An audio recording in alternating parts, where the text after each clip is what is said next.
of all, I found a quote once online. When I first started working with technology, I was born in California a few years back, down by Disneyland, which people say explains quite a bit about me. And when I was born, there was no video. There were certainly no cassettes. There was no DVDs. And all of those were new technology to me. I had a record player. And on my record player, I had a mirror. From when I listened to Disney music, there was a little carousel mirror that went on top, and it would go around with the record, and I could see an animation around the sides. And that was high technology. We had a television.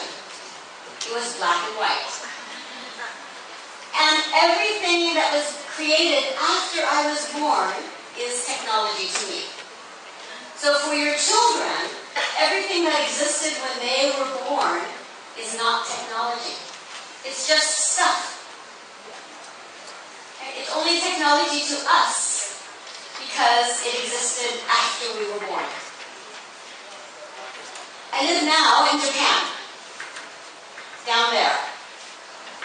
I live closer to Korea than I do to Tokyo. It takes me 30 minutes to fly to Korea. It takes me 2 hours to fly to Tokyo.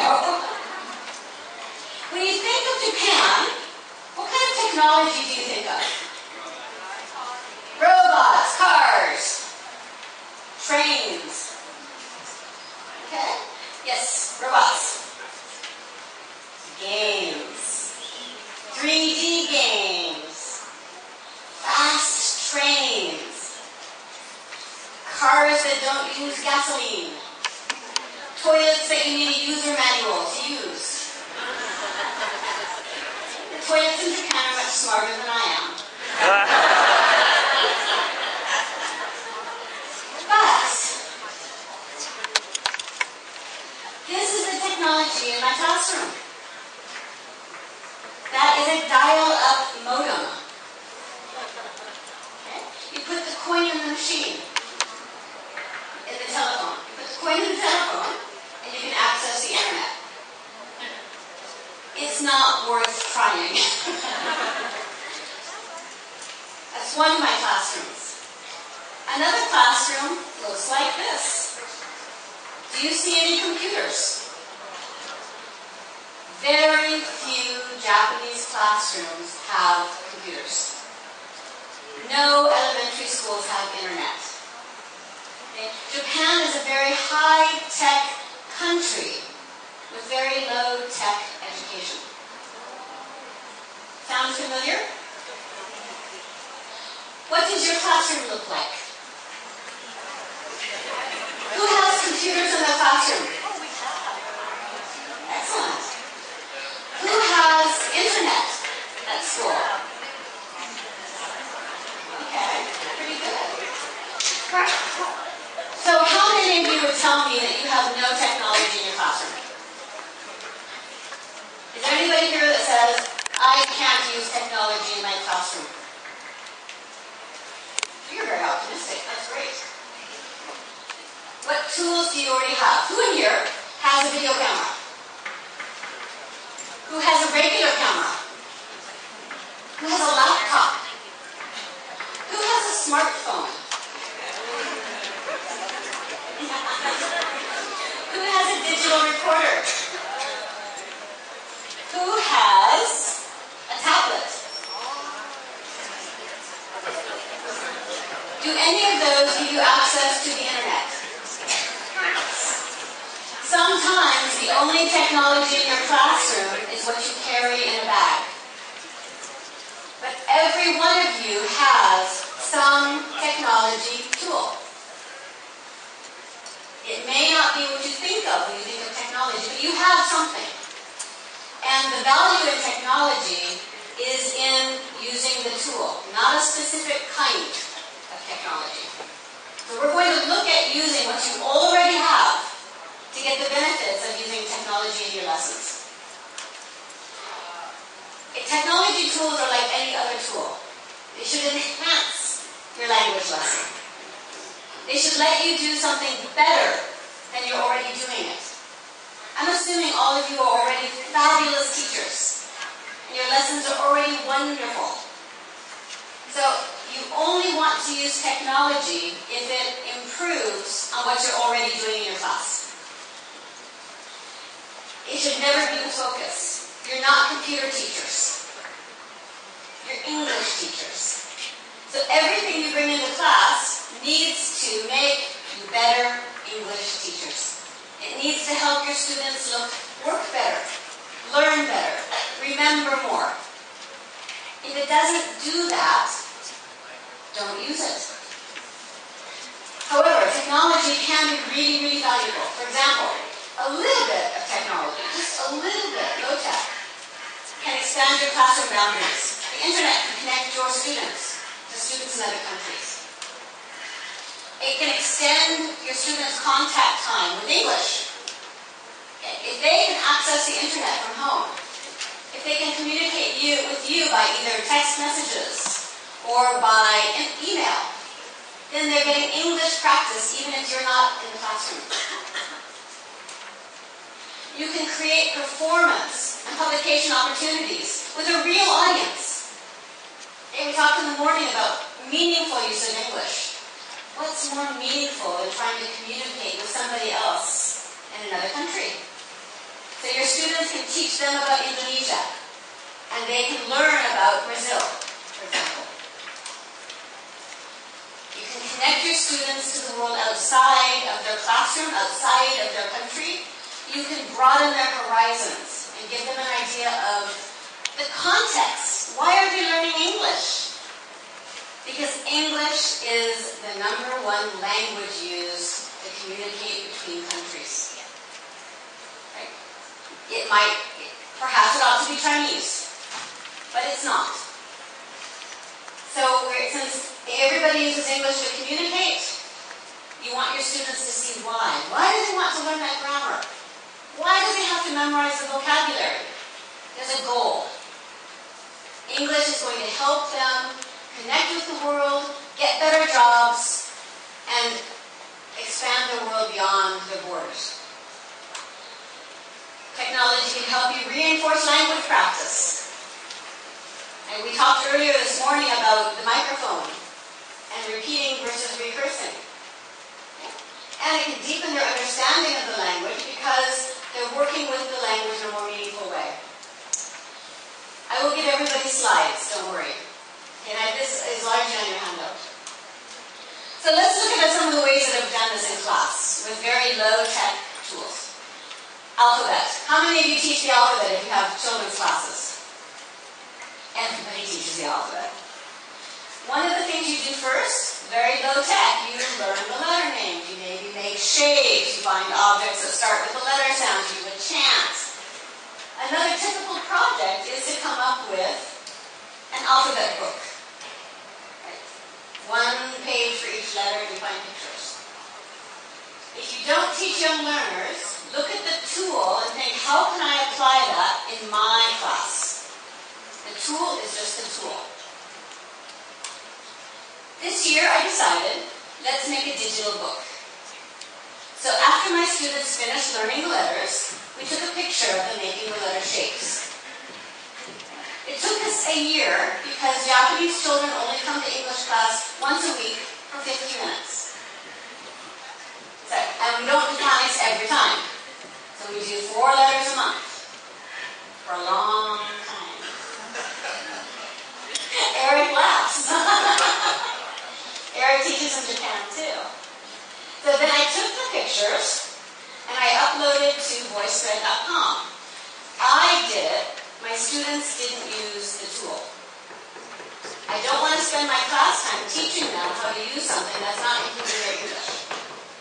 So I uploaded the pictures. Then, I got them to record.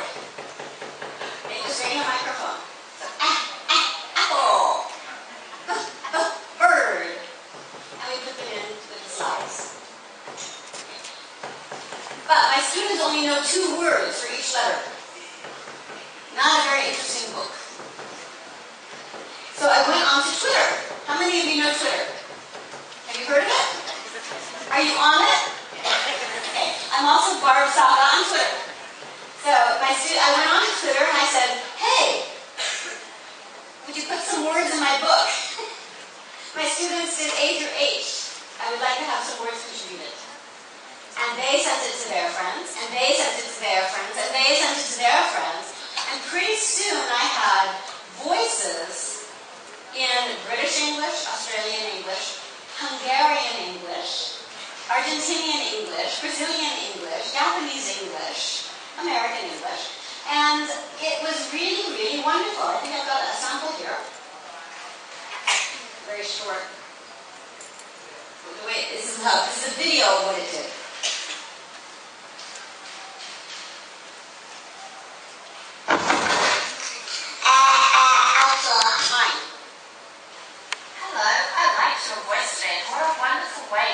About the alphabet.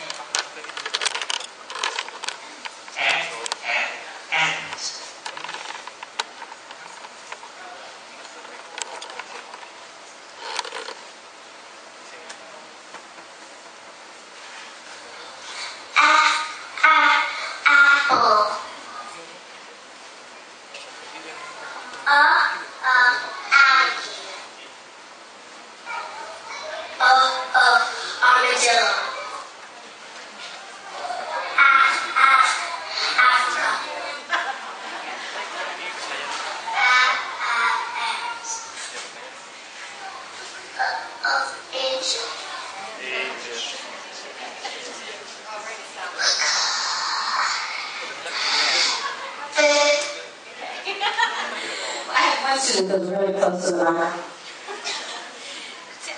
But what you notice there is that they got to hear, number one, that children in other countries are learning the same thing that they are.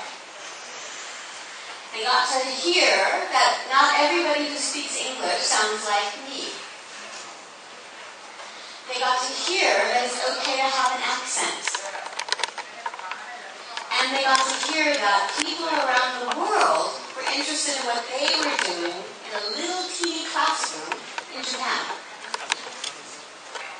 Not bad for 5 years old. And it's free.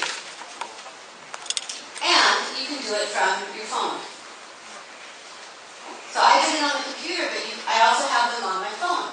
And you can make a Voicethread and add the voices directly from your phone. We were in a blog. The voices from the young children are from a school in the United States. They adopted my children because it was a good exchange for them. Time-wise, my students can never interact live with people in other countries. Like in the United States, for example. When they're awake and in classes, people in the United States are asleep. And when they're asleep, the students in the U.S. are awake. So, Voicethread is a very easy way for them to communicate. They put it in, another kid puts it in. Because it's online, then the students can also share it. Okay? Any teacher in the world can go to Voicethread and download the book. They finished this 3 years ago, and it keeps growing. People keep adding words. I think there's over 300 words added now to this book. So children around the world can access it. Teachers can download it. They can add to it and make it better. And it improved on what I was trying to do in class. Can you see how that would be better than a paper alphabet book that my students took home? Technology improved on what they were doing. It made the lesson better. And that's the standard. You can also build on the basic lesson, okay? So you learned, we did I like earlier this morning. So what's your favorite color? What's your favorite animal? Right? I wanted to build on the language. And so I created a Wordle. And it's a simple online tool where you simply type in the text. In this case, we did a class survey. Everybody typed in their favorite animal. I like elephants. I like elephants.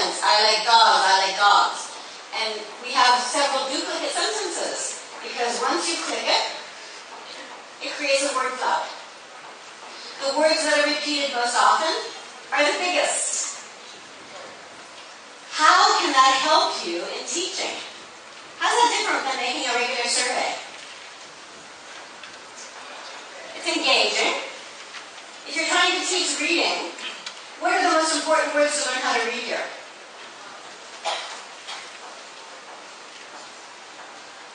I like.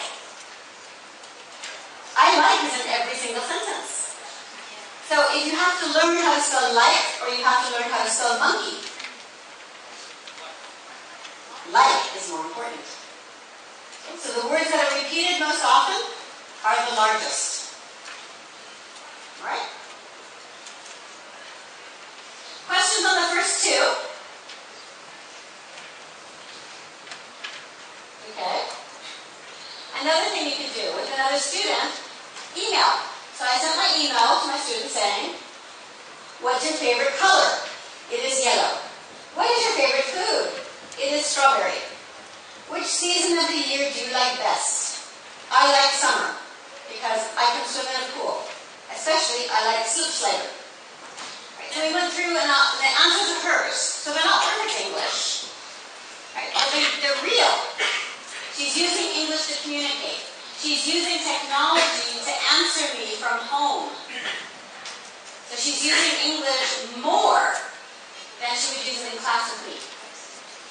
Right? Otherwise, she goes home, next week I see her. But if I can send her an email, then she's using English more often. Okay? I did make a word for her, and then we also made a poster. Okay? Lobster is another free tool. And it, unfortunately, is only internet access. But you can print it out and bring it into class. And in this case, I took her sentences and I found the pictures. Why would I not have a 7-year-old girl searching for pictures? Because we would never finish the project. She could spend an hour looking for the right picture of a horse.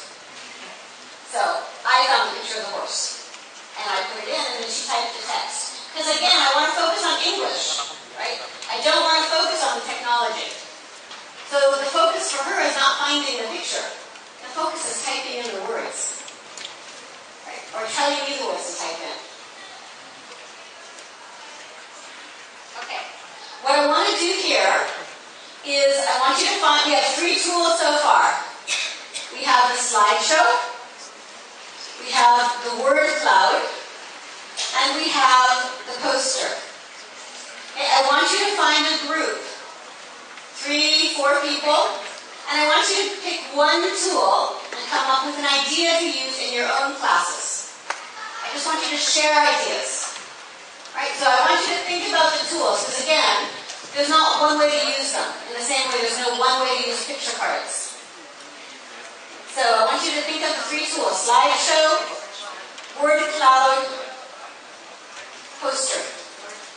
And again, the poster can be shared. The poster is online. So students can create a poster about Semarang and share it with other students. Alright, I'm going to give you about 3 minutes, and I want you to share your ideas with each other.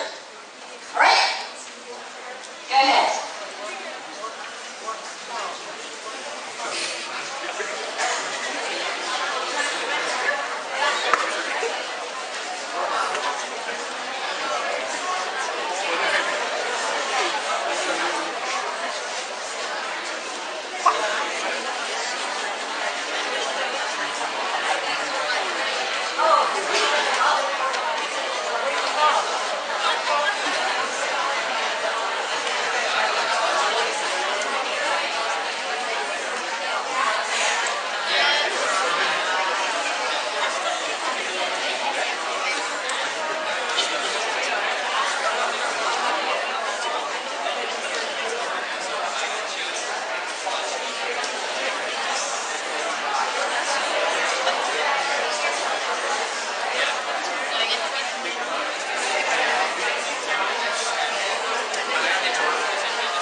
There's so many really wonderful ideas.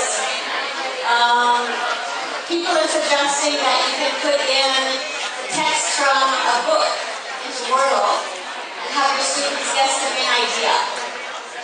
Right, to see what words come out of the artist. If they write a paper, you can have them put the words from the paper in, you can copy and paste the paper, and see what their main idea is. Or make a poster about their favorite music. Make a poster about their favorite athletes, right, sports. Or they can make a slideshow about their town, right, where they take the pictures and decide what to include. Those are all wonderful ideas. On your handouts. Okay. One of the things I want you to look at on the back of your handout, can I borrow this for 1 second? If you look at the second page of your handout, there's a Wordle at the bottom. There's a word cloud at the bottom. It's black and white. Okay. Tell me, what is the story about? That's a story. What's the story about? Well, 10 minutes if he wants to have your play. Okay. What is the story about? Vacation in New Zealand. Now you can have your students, you can identify how many words refer to people, how many words refer to places, how many words refer to actions. You can color them different colors. So even if you don't have internet in the classroom, your students can work on this as a handout.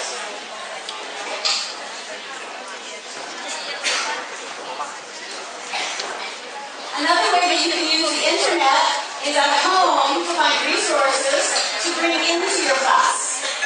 Right? So for example, I wanted to work on writing, so I went to the internet and I found pictures of a cat. Up here, we're going to get a chance to discuss again in a minute. Okay.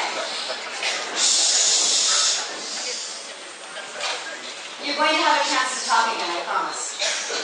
I found the pictures, brought them to the class. The first thing we did was talked about what's happening in the pictures. We built the language. And then we went through and said, which pictures do you want to use in a story? And I let them get rid of some pictures. And then we said, let's put the pictures in order. Each time we're doing this, we're talking about the pictures.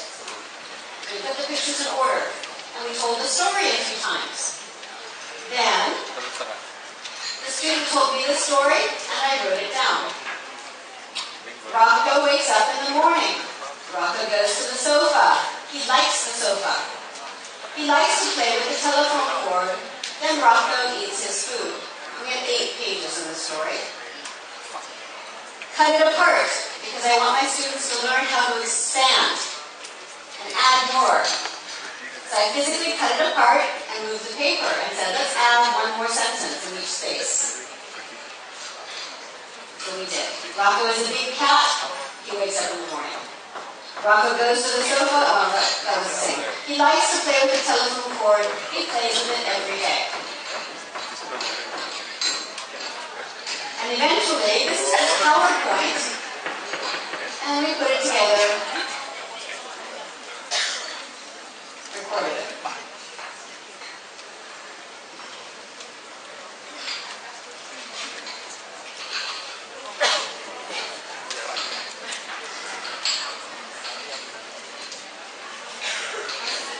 Actually, this is a different one. Okay. I used the same pictures many times. So this is actually a Voicethread. But I did the same thing with a PowerPoint. And the student used it to create a digital book that had voice. Because you can embed the recording in a PowerPoint slide, right? Another way, technology as a reward. My students needed to write a story, beginning, middle, end. So I took an object and said, choose 3. And you need to include all 3 in a story, a mystery story.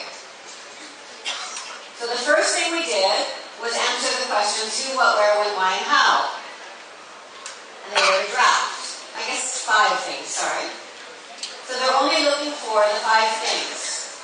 I didn't worry about grammar. I didn't worry about spelling. This is only the first draft.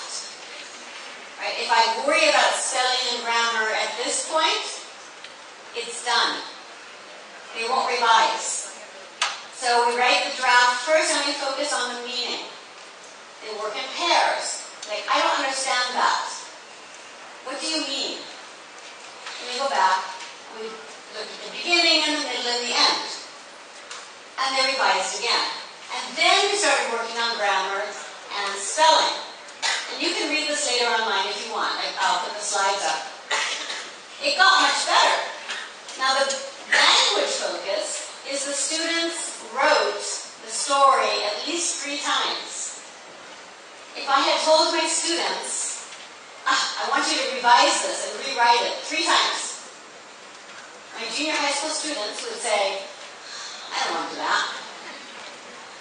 But I told them that after they did the story, they could get on the computer and make a cartoon. And they put the story into a cartoon. So, the cartoon took a little teeny bit of the language lesson. The writing took a big bit, because they couldn't do the cartoon until the story was finished. So the technology was the reward. Plus, it actually matched the beginning, middle, and the end. So they had to put their story into very concise summary. 6-word stories, and here's your chance to talk again. 6-word stories, you tell a story, a complete story, in only 6 words. It's a challenge, but it doesn't scare anybody, because it's only 6 words. So here, the first attempt, the dog is sleeping on the grass. How many words?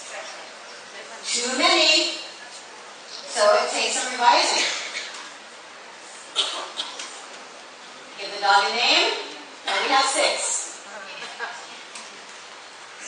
How many words? 5. Too few. You have to have 6. So now how do we make it longer? We can either add an adjective in either place. The cat surprised the tricky dog. Here, how many words? 8 words. They have a problem. We have to have 6. So we can reduce the cat to he. But we still have too many words. He's. Isn't that wonderful grammar practice? Okay, your turn. On your handout, you've got 3 pictures. In your group again, I want you to look at 1 picture and come up with a 6-word story. Now we're almost out of time, so I think I may give up on the Q&A and talk to you afterward individually, but I want to give you a chance to talk, so take 2 minutes.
a soft place.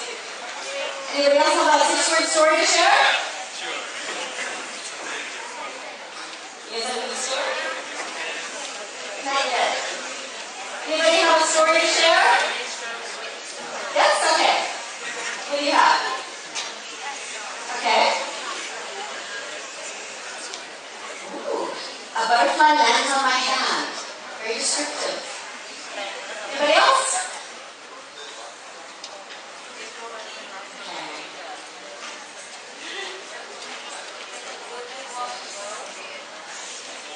So you can find pictures online to bring in. You can collect the pictures in PowerPoint and add the voices or add the text. And you can make a slideshow digital book that can be shared.